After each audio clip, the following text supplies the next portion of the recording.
Alex had never expected that moving into a peaceful, tree-lined suburb would feel like stepping into a powder keg. The neighborhood looked perfect on paper.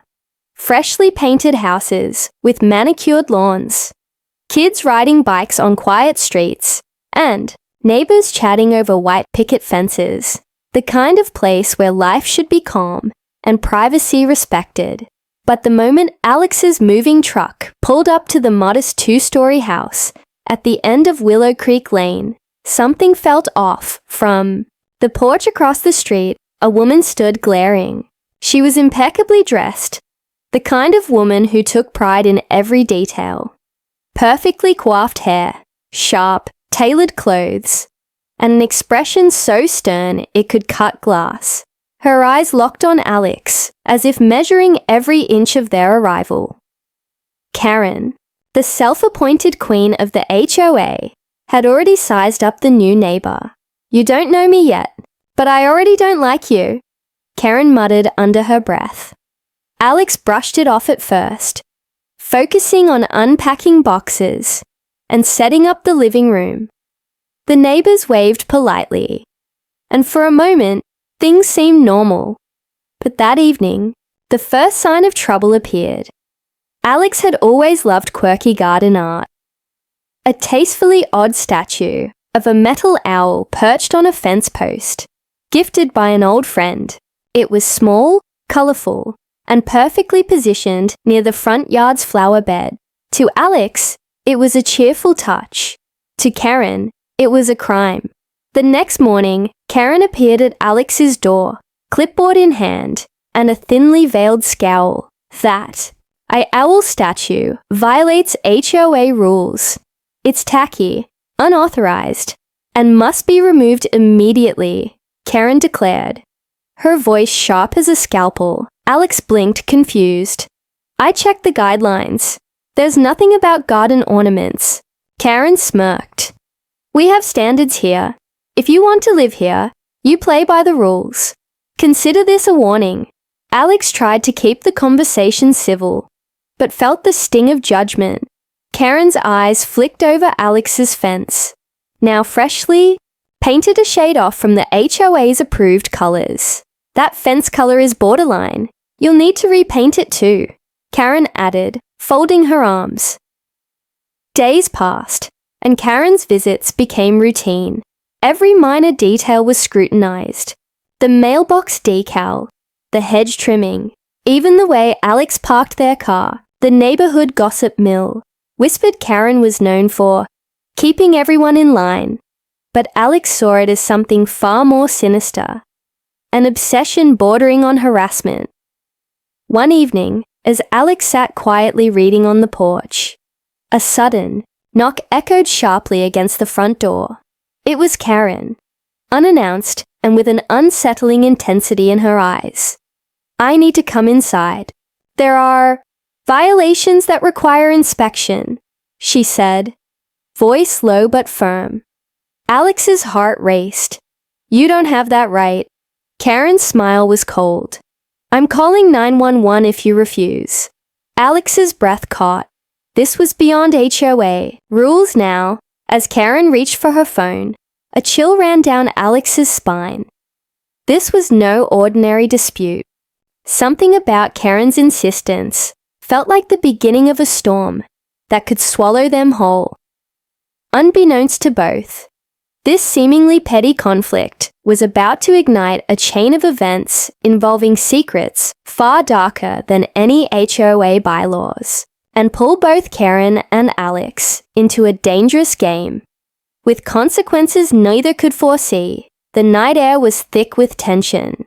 After Karen's unannounced visit and the chilling threat to call 911, Alex couldn't shake the feeling that something far more dangerous than HOA rules was unfolding. The small owl statue in the front yard suddenly seemed like a beacon in a brewing storm, an innocuous symbol caught in the crossfire. Alex locked the door, double-checked the windows, and settled back into the living room, hoping the confrontation was over. But it wasn't. Just as Alex began to relax, the sharp ring of the phone shattered the quiet. It was Karen. "Alex, this is your final warning," Karen said coldly. Her voice clipped and deliberate. "If you don't comply with HOA standards, I'll escalate this. And I'm not bluffing." Alex's pulse quickened. "Escalate how? You already threatened 911 for a garden statue." Karen laughed, but it was a harsh, humorless sound. "Rules are rules. I'll do whatever it takes." The call ended abruptly, leaving Alex unsettled. Over the next few days, Karen's presence became invasive.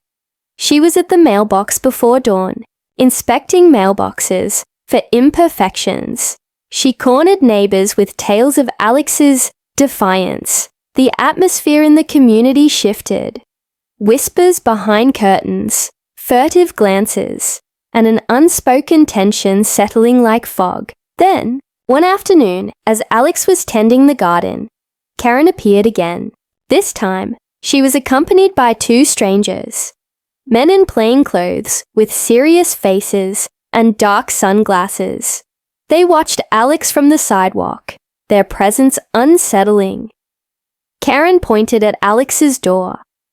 "We're here for an inspection. Step aside." Alex stared, confused and alarmed. "Who are they? What inspection?" Karen's voice lowered, almost threatening. "Local enforcement. We're verifying compliance." Alex's stomach twisted. Something was wrong. The men said nothing, but their eyes scanned the property with sharp precision. "No one's coming inside without a warrant," Alex said firmly. Karen's lips tightened. "You don't have a choice. Refusal is a violation." Alex closed the door and locked it. The strangers stayed outside, and Karen's phone buzzed incessantly. That night, Alex researched HOA rules and state laws about property inspections and tenant rights. Nothing justified Karen's actions. Calling local law enforcement for HOA disputes was misuse of power, possibly illegal. Then a knock came. A forceful pounding, more urgent this time. "Open up, Alex. This is a legal order," a voice demanded. Alex peeked through the curtains, heart pounding. It was Karen again, but this time, accompanied by uniformed police officers. Karen held a 911 call receipt, her expression triumphant. "They're refusing entry. This is now a matter for law enforcement."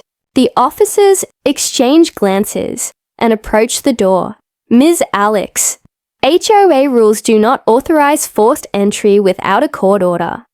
One officer said calmly, "We're here to make sure no laws are broken." Karen's smile faded, replaced by a flicker of frustration. Alex opened the door just enough to speak. "I'm willing to cooperate within my rights, but no one is entering without legal documentation."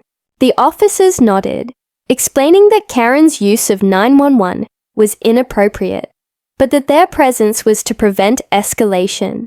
Karen's eyes flicked nervously to the side, avoiding Alex's gaze.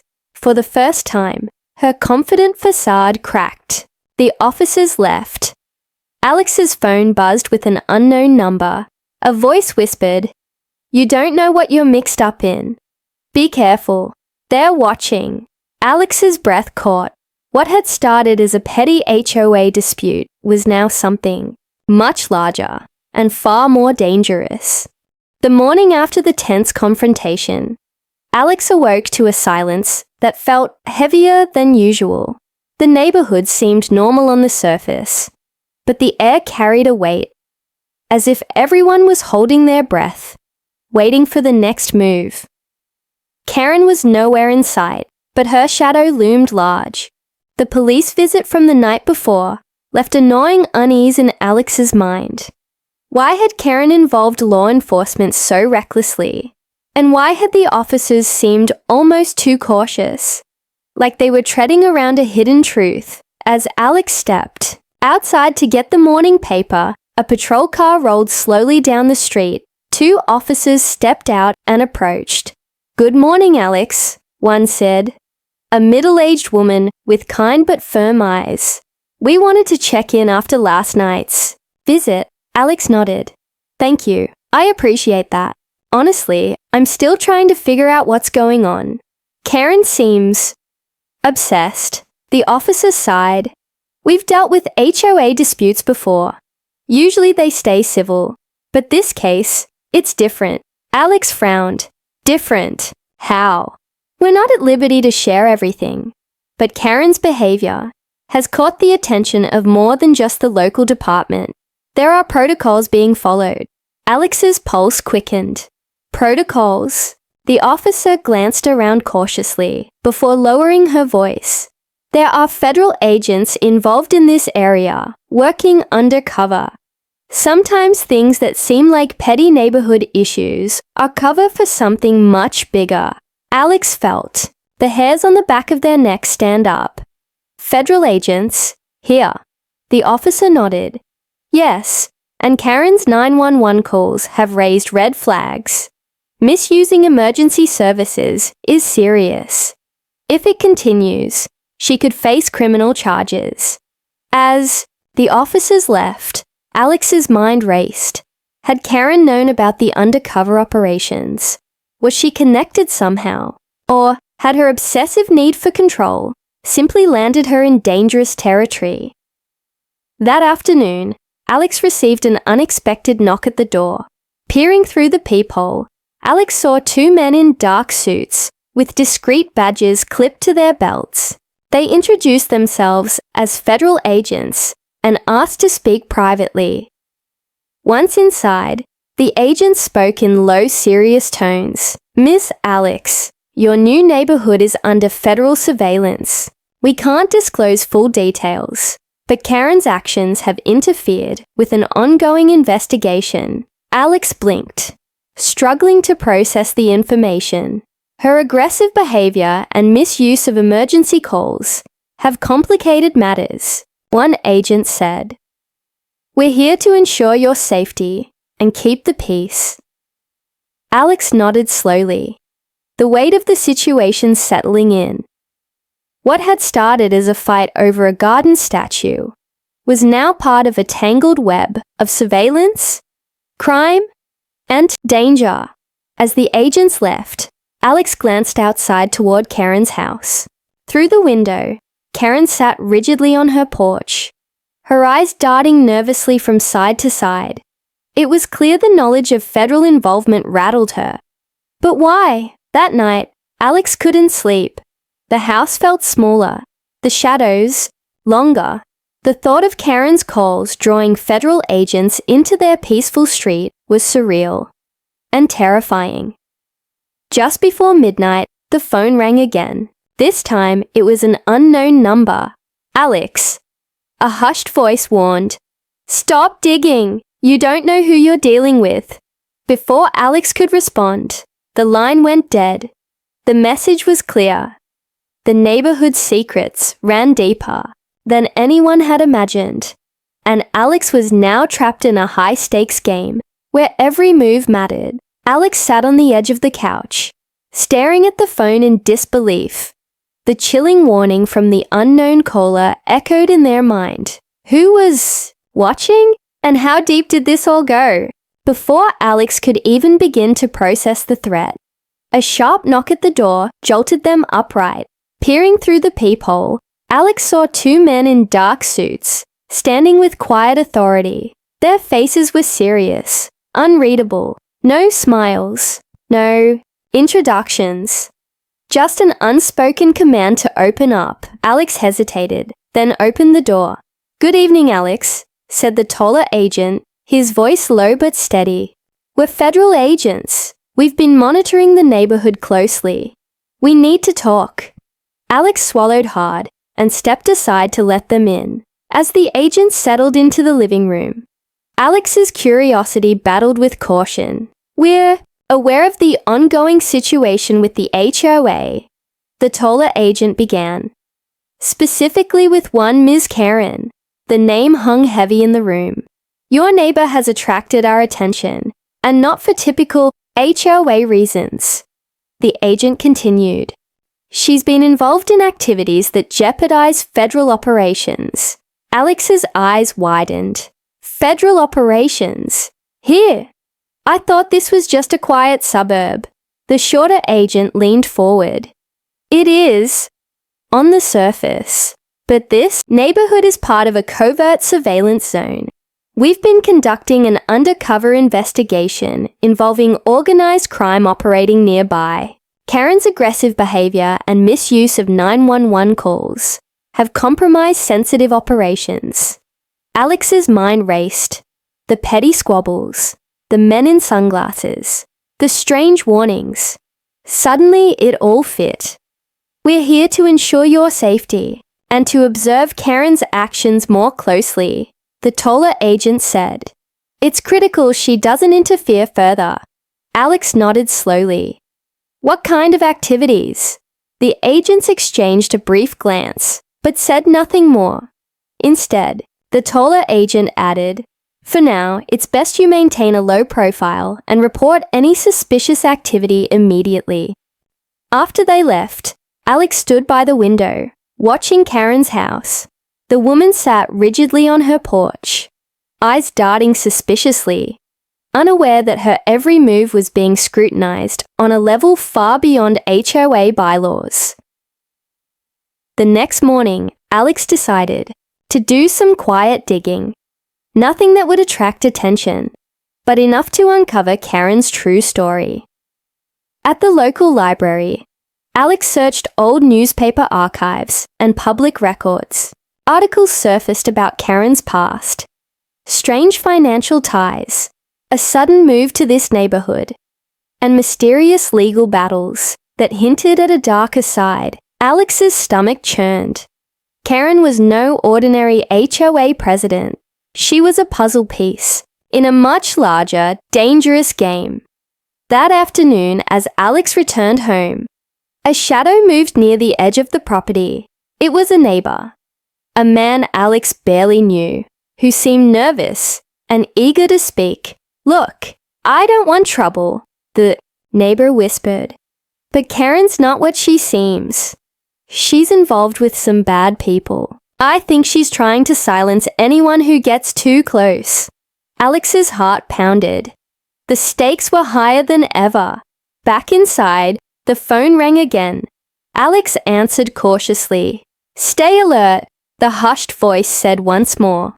There, watching every move. The line went dead. Alex realized the quiet suburban life they sought was gone forever. The neighborhood was a powder keg, and Karen's 911 call was just the spark. The neighborhood that once seemed so calm now felt suffocating, like a cage closing tighter around Alex.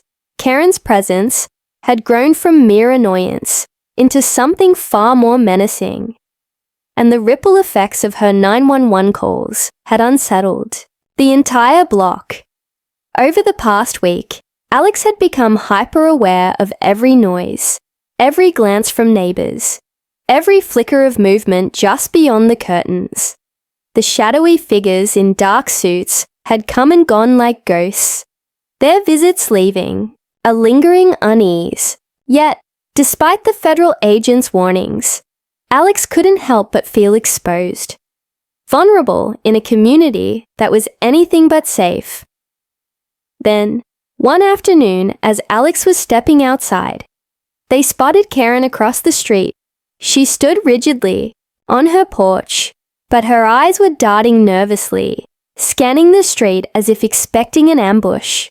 The tight grip on her phone betrayed her simmering paranoia. In the days that followed, Karen's behavior became increasingly erratic. She began calling the HOA board repeatedly, lodging complaints against Alex and anyone she suspected of being an ally. Her tone was desperate, tinged with fear beneath the usual icy veneer. Neighbors whispered behind closed doors about the strange calls and sudden police visits, and rumors of Karen's possible criminal connections spread like wildfire. One evening, Alex caught sight of Karen pacing near her driveway, frantically speaking into her phone. The words were muffled, but her voice was sharp, urgent. When she noticed Alex watching, Her eyes flashed with a mix of fury and panic. The tension in the neighborhood was palpable. That night, Alex's phone buzzed again. This time, it was a text message with no sender name. "They're closing in. Trust no one." Alex's fingers trembled. Who was watching? Who was closing in? And how many secrets was Karen willing to protect with desperation? The following day, Alex noticed a black sedan parked at the end of the street. A vehicle that had never been there before. Its windows were darkly tinted, and the engine idled quietly. Alex felt eyes on them, invisible yet heavy. Every time Alex stepped outside, the car seemed to move slightly, as if tracking their movements. A sinister reminder that the neighborhood was no longer a sanctuary. The federal agent's earlier warnings echoed in Alex's mind. Karen's reckless 911 calls hadn't just brought law enforcement to the doorstep. They had stirred forces far beyond HOA disputes. Alex's thoughts spiraled. Was Karen protecting herself? Or was she a pawn in something even more dangerous? The lines between friend and foe blurred, and every interaction felt like a test. As the sun set, Alex prepared for another restless night when a sudden, urgent knock shattered the silence. At the door stood one of the federal agents, his face grave. "Alex," he said quietly, "things are escalating faster than we anticipated. Karen's next move could endanger everyone here. We need your cooperation more than ever." Alex swallowed the lump in their throat. The quiet life they'd sought was slipping further away, and as Karen's paranoia spiraled out of control, one truth became painfully clear. This neighborhood was no longer a place of peace. It was a battleground, and Alex was caught in the middle. The black sedan had become a constant presence in the neighborhood, a silent sentinel watching Alex's every move. Every glance toward the street heightened the tension, as if the car itself breathed danger. The federal agents had stepped up their presence, occasionally dropping by with grim warnings and thinly veiled threats. Karen's behavior became increasingly unhinged. The once imposing HOA queen was unraveling, her paranoia sharpening into something raw and unpredictable. It was clear she was hiding more than just petty HOA grievances. One humid evening, as dusk settled over the neighborhood, Alex was startled by the sudden, blaring sound of sirens and flashing red and blue lights. A convoy of law enforcement vehicles rolled down the street, screeching to a halt in front of Karen's house. Federal agents and police officers poured out, moving with precise urgency. The quiet suburban street transformed into a chaotic scene of orders barked, doors kicked open, and neighbors peering anxiously from behind curtains. Alex watched from the safety of their porch as officers stormed Karen's house. Rumors had swirled about illegal activities, but seeing the raid unfold in real time felt surreal. The flashing lights painted harsh shadows on the manicured lawns, a stark contrast to the peaceful facade the neighborhood had worn for years. Later that night, the agents returned to Alex's door. "We found evidence of serious criminal activity inside Karen's home," the taller agent said, gravely.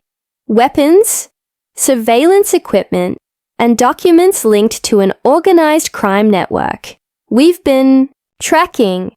Alex's mind reeled. The petty HOA battles had concealed a much darker reality. But here's the problem, the agent continued. Karen's use of 911 and manipulation of local services complicated our investigation. We suspect she tried to divert attention from her operation. Alex nodded slowly, the pieces falling into place. Then the agent's expression darkened. "One more thing. During the raid, Karen attempted to access restricted information on her computer. We believe she's connected to individuals with federal security clearances." Alex's heart skipped a beat. "This is no ordinary neighborhood dispute," the agent said quietly. "It's a web of espionage and crime. And you're caught right in the middle." That night, Alex barely slept, haunted by the storm that had erupted from a simple garden ornament and a 911 call. But just as the neighborhood seemed to breathe a tentative sigh of relief, the phone rang again. This time, Karen's voice, strained, desperate, and colder than ever, hissed through the line. "You don't know what you've started, Alex. This isn't over, not by a long shot." Before Alex could respond, the line went dead. A chill ran down Alex's spine. Karen might be in custody, but the battle was far from finished. The neighborhood had shifted irreversibly. Alex's peaceful new home was now a front line in a dangerous, unseen war, and the real enemy was still out there, lurking in the shadows. The tension in the neighborhood was suffocating, a thick fog that refused to lift. Karen was behind bars, her house sealed off as evidence was gathered, but the uneasy calm that followed only heightened Alex's sense that something far worse lurked beneath the surface. Alex's life had become a shadowed game of secrets and half-truths. The phone calls, now ominous and cryptic, continued, warning Alex to back off, but retreat wasn't an option anymore. Late one night, as rain hammered against the windows and the wind whispered through the trees, Alex received a knock that sent a jolt through their chest. It was one of the federal agents, the one with kind but serious eyes. "Alex, we need to talk, now." Inside, the agent wasted no time. "Karen was just a pawn," he said, voice low. "Her criminal connections run deep, but they're part of a much larger network. A network that uses people like her to cover their tracks." Alex leaned forward, heart pounding. "Who? What network?" The agent hesitated, then pulled out a folder, thick with photos and documents. "An international espionage ring. They've infiltrated the neighborhood, using it as a base to surveil federal agents and gather intelligence." Alex flipped through the images, shadowy figures, encrypted messages, and surveillance gear hidden in places no one would expect. They're watching everything, every conversation, every move. Suddenly, Alex's phone buzzed. A text message from an unknown number. "They know you're talking. Be careful." The room seemed to close in. "We believe Karen was trying to protect herself when she acted out," the agent explained. "But now she's been compromised. And so might you be." Alex's blood ran cold. The agent's phone beeped. He glanced at the screen, eyes narrowing. "We've just intercepted chatter. The network suspects you're a threat." Alex swallowed hard. "What should I do?" "Keep your head down. Don't trust anyone outside this room. And most importantly, don't go home alone." As the agent left, Alex's mind whirled with fear and determination. The quiet suburban life was gone. In its place was a high-stakes battle of wits and survival. The next day, Alex noticed something unusual. A delivery truck parked near the edge of the neighborhood. Its driver, a man in plain clothes, carried a small package that he quickly handed off to a figure in a hoodie, someone Alex recognized from earlier surveillance photos. Heart racing, Alex decided to follow. The pursuit led through winding streets to an abandoned warehouse on the outskirts of town, a known drop point for illicit goods. Inside, Alex glimpsed the figure exchanging the package for a thick envelope with coded documents.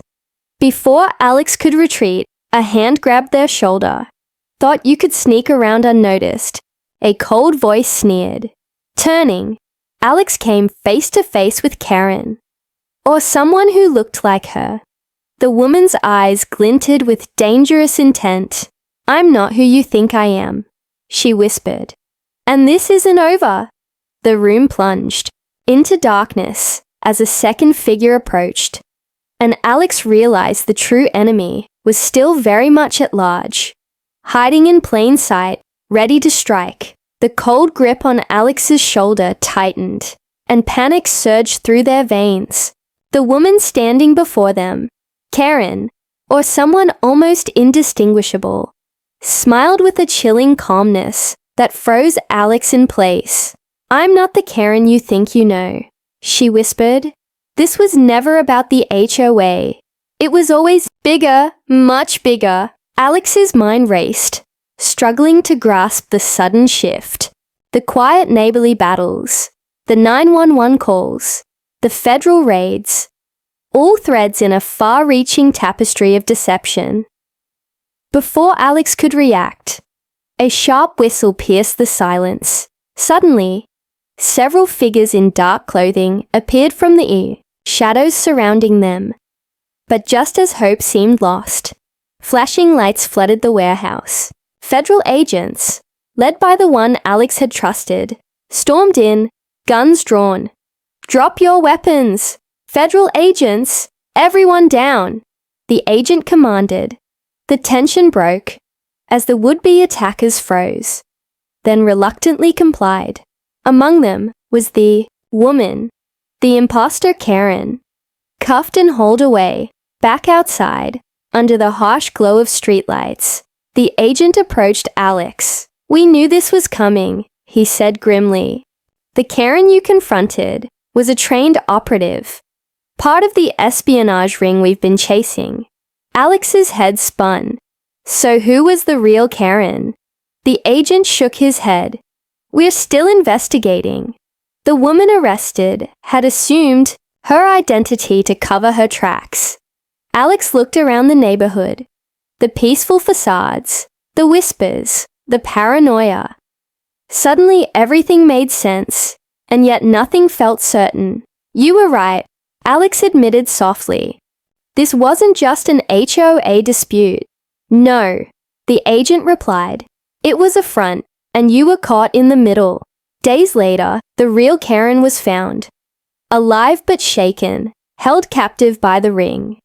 Her name was cleared, and the neighborhood slowly began to breathe again. Alex, forever changed, realized how thin the line was between peace and chaos. The neighborhood was safe for now, but the scars remained. Reminders that sometimes the biggest battles hide behind the smallest doors. As Alex sat on their porch, one evening watching the sunset, their phone buzzed again. A new message appeared. "Thank you for your help. Stay vigilant. The game is never over." Alex smiled grimly, knowing this was only the beginning of a new chapter. One where vigilance would be the only true protection.